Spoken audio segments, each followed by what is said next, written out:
Touch the leg, everyone. Welcome to Tibet This Week, a weekly feature that provides a preview of this week's news on Tibet, His Holiness the Dalai Lama, and the Central Tibetan Administration. The headlines for today. His Holiness the Dalai Lama expressed hopes for creation of an Asian Union. His Holiness the Dalai Lama appeals to the youth not to remain indifferent to the current crisis in the world. Indian scholars and leading social activists listened to His Holiness speak on importance of reviving Indian wisdom in contemporary India.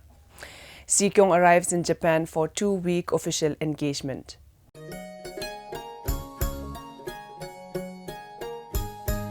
The Tibetan spiritual leader, His Holiness the Dalai Lama, has exhorted the generation of 21st century to direct human intelligence with compassionate action to sow seeds for a happier and more compassionate world, and said that he believed that there is a hope for change with united effort.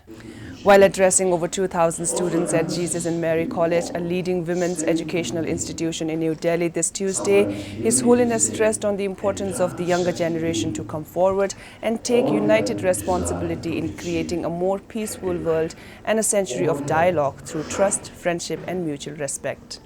The Nobel Peace Laureate expressed his admiration for the spirit of the European Union and said he looks forward to an Asian Union and one on global level. Which really hope the spirit of European Union eventually should expand in Africa continent, a big continent, create a potential, and similarly Union of South America, and eventually Asia, some union.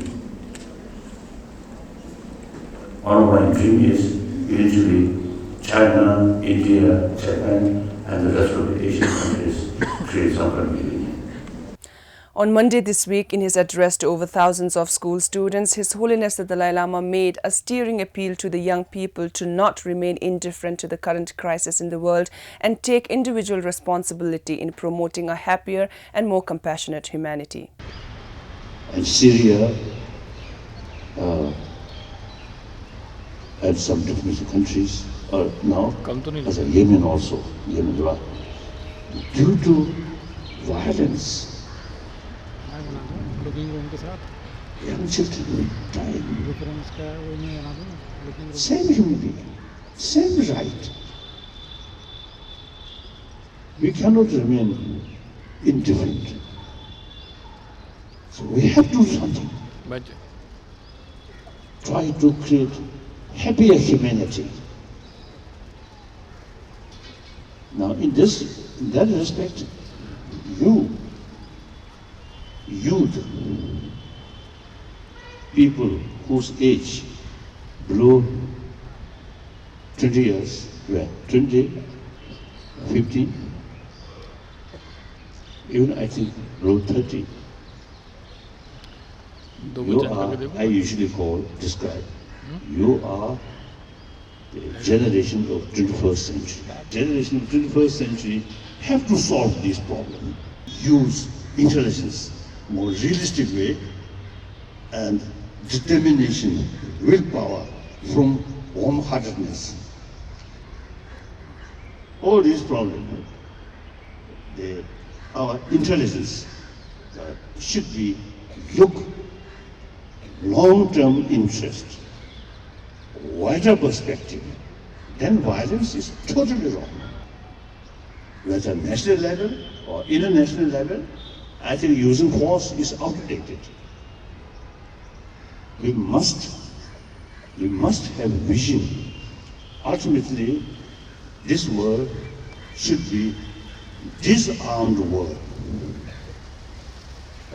And this century should be century of dialogue.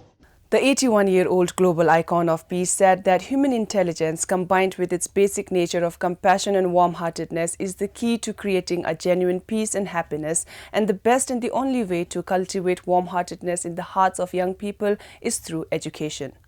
His Holiness further stressed on the need for inculcating education on secular ethics in modern education system. His Holiness further pointed that conflicts in our society and the world arise mainly because of too much emphasis on the secondary level of differences and resorting to violent actions for solution of a conflict. His Holiness was invited later in the afternoon for an interview with Shekhar Gupta, a senior primetime anchor at NDTV, on his program Off the Cuff. In an extraordinary coalesce of Buddhist wisdom and contemporary values, His Holiness the Dalai Lama addressed over 3,000 Indian youth, scholars and social visionaries on reviving Indian wisdom in contemporary India. The public talk was organized by Vidya Lok Initiative last Sunday in Talkatora Stadium in the Indian capital. His Holiness reminded the audience that India is the only country which has the opportunity and resources to combine ancient Indian wisdom on inner values with modern education to promote both physical and mental well-being, and if Indians make effort in that vision, they can surely benefit the rest of the world. So now, I think more and more Indians now showing interest or because of realize your ancient knowledge as something useful, something relevant. So please now, and brothers, sisters in general, particularly Indian sort of brothers, sisters, now please pay more attention about your own traditional sort of value or knowledge, these things. And these, you see, we are promoting these according sort of universal value way. So not based on religion. So even non-believer, these knowledge, I think could be very useful. And believer of different tradition, so long all carry message of love, practice of love. So these knowledge very useful. So therefore, these ancient Indian knowledge could be universal value. His Holiness will be leading the second series of Vidya Lok Initiative in inspiring the revival of ancient Indian wisdom among the Indian people later this year in the Indian city of Mumbai. Hopefully the similar series, which would be a public talk as well as a private talk or private teaching. Yes, and then hopefully next year we do more, maybe in South India also. So the idea is to continue this and create some momentum. On Saturday last week, the Tibetan political leader Sikyong Dr. Lobsang Sengye arrived in Tokyo, Japan, where he will meet Japanese parliamentarians, visit educational and monastic institutions, and give public talks on Tibet-related issues. During the course of his visit, Sikyong will meet around 87 members of Japanese parliament, which formed a Japanese parliamentary support group for Tibet last December. Sikyong will speak on Tibet and freedom of religion at a meeting which will be organized at the House of Representative building in Tokyo.